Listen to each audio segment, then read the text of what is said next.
नमस्कार। दिल्ली में और दिल्ली सहित पूरे देश में ओमिक्रॉन जो वायरस है, कोविड का वेरिएंट है, उसका ग्राफ लगातार बढ़ रहा है, उसके केसेस की संख्या लगातार बढ़ रही है। पर अच्छी बात यह है कि इंटरनेशनली जो ट्रेंड अभी तक देखने को मिले, उनसे हमने सबने बहुत कुछ सीखा देश में, और उससे ये भी समझ में आया कि ओमिक्रॉन कैसे बिहेव कर रहा है, उसका कैरेक्टर क्या है। तो इससे नुकसान ज़्यादा नहीं हो रहा, ये वही ट्रेंड शो कर रहा है जैसा ओमिक्रॉन ने दुनिया के और देशों में शो किया है। आज टोटल में देखें तो दिल्ली में इस समय करीब करीब पिछले 8-10 दिन में जो केसेस आए हैं, पॉजिटिव केसेस टोटल इस समय दिल्ली में करीब 11,000 हैं। अब उन 11,000 में से हॉस्पिटल में देखें तो करीब 350 केसेस हैं। उनमें से भी ऑक्सीजन पे देखें तो केवल 124 केस हैं। अब वो 350 में एयरपोर्ट से आए हुए लोग भी हैं, उसमें किसी और वजह से हॉस्पिटल में गए हुए लोग भी हैं, लेकिन अगर ऑक्सीजन पे देखें तो 124 लोग हैं कुल मिला के, और वेंटिलेटर पे देखें तो 7 लोग हैं। तो एक्सपर्ट्स का ये मानना है कि ओमिक्रॉन का अभी तक का जो बिहेवियर है, अभी तक का जो जिन लोगों को ओमिक्रॉन का इन्फेक्शन हो रहा है, उनको बहुत माइल्ड सिम्टम्स हो रहे हैं या नहीं हो रहे हैं और जल्दी ठीक हो जा रहे हैं। लेकिन फिर भी अगर लोगों को कोविड हो रहा है तो खतरा तो है, इसलिए इससे बच के रहना भी ज़रूरी है। और बच के रहने का सबसे बढ़िया तरीका है कि हम पूरी तरह से सेफ्टी रखें, हमेशा मास्क लगाएं बाहर निकलें तो, और जब भी भीड़ भाड़ में रहें तो मास्क लगा के रहें। होम आइसोलेशन इसका सबसे बढ़िया सॉल्यूशन है कि अगर किसी को कोविड हो जाता है और कोई सिम्टम नहीं है तो सारे एक्सपर्ट्स का ये मानना है कि होम आइसोलेशन ही रहना चाहिए। हॉस्पिटल केवल तभी जाएं जब आपकी ऑक्सीजन लेवल लगातार डिप हो रही हो या आपको कोई परेशानी हो, तो आज भी एक्सपर्ट्स ने यही बात दोहराई। लेकिन बढ़ते हुए केसेस को देखते हुए सरकार भी इस बात को लेकर चिंतित है कि ये बहुत तेज़ी से ना फैले।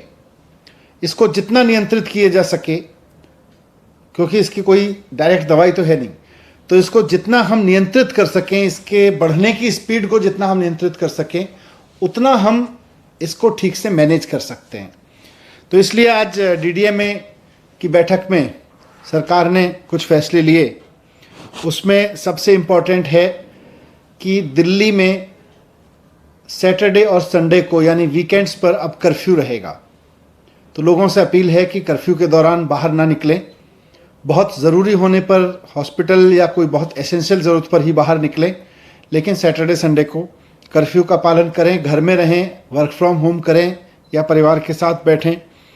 दूसरा, केसेस ना बढ़ें, इसलिए ये भी फैसला लिया गया कि जितने भी गवर्नमेंट ऑफिसेज हैं उनमें एसेंशियल सर्विस वाले ऑफिसेज को छोड़कर सबको अभी दफ्तर आने से मना किया जाएगा और केवल ऑनलाइन या वर्क फ्रॉम होम कराया जाएगा। तो government offices work from home mode पे रहेंगे या ऑनलाइन मोड पे रहेंगे। प्राइवेट ऑफिसेज को 50% अलाउ किया जाएगा, वो 50% कैपेसिटी ऑफलाइन रखें और 50% ऑनलाइन या वर्क फ्रॉम होम रखें। एक और समस्या अभी पिछले दिनों में आ रही थी कि जो हमारे बस स्टॉप्स हैं दिल्ली में, लोग क्योंकि किसी न किसी काम से बाहर निकल ही रहे हैं, तो जो बस अड्डे हैं, बस स्टॉप्स हैं, बस स्टैंड हैं छोटे छोटे, और जो मेट्रो के स्टेशंस हैं, वो सुपर स्प्रेडर बनने का खतरा आ रहा था, क्योंकि आधी संख्या कर दी गई थी मेट्रो में कैपेसिटी की, और साथ साथ बसेस में भी कैपेसिटी की वो आधी कर दी गई थी संख्या, और उसकी वजह से मेट्रो स्टेशंस पर बहुत लंबी लंबी लाइनें लग रही थीं, बस स्टॉप्स पर बहुत लंबी लंबी लाइन लग रही थी, वहाँ भीड़ हो रही थी, कई जगह भीड़ अनियंत्रित भी हुई, और ऐसे में कोरोना ओमिक्रॉन जो है वो सुपर स्प्रेड हो सकता है वहाँ से। इसलिए इसको देखते हुए ये भी फैसला लिया गया कि बसें और मेट्रो पूरी कैपेसिटी पे चलेंगी, लेकिन एक भी व्यक्ति को बिना मास्क के अंदर अलाउ नहीं किया जाएगा। तो अगर आप बस में जा रहे हैं या मेट्रो में जा रहे हैं तो बिना मास्क के आपको किसी भी कीमत पर अलाउ नहीं किया जाएगा। ना सिर्फ चढ़ना बल्कि वहाँ यात्रा करना भी अलाउ नहीं होगा। लेकिन बस और मेट्रो अब फुल कैपेसिटी पे चलेंगे, ये भी डिसीजन लिया गया।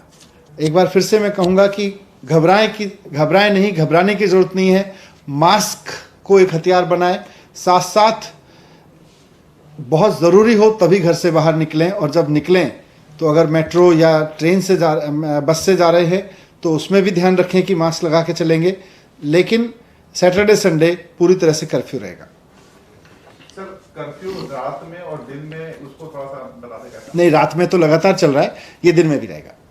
और इसमें एसेंशियल सर्विसेज के लिए किन किन कैटेगरी को आप लोग? एसेंशियल सर्विसेज पहले से, पिछले 2 साल से लगभग चल रहा है, तो खाने से लेके और मेडिकल से लेके और पुलिस और इस तरह की जितनी भी चीज़ें हैं एसेंशियल सर्विस में, इमरजेंसी सर्विसेज में, फूड आइटम्स, सब्जी और ये सब को नहीं रोका जाए।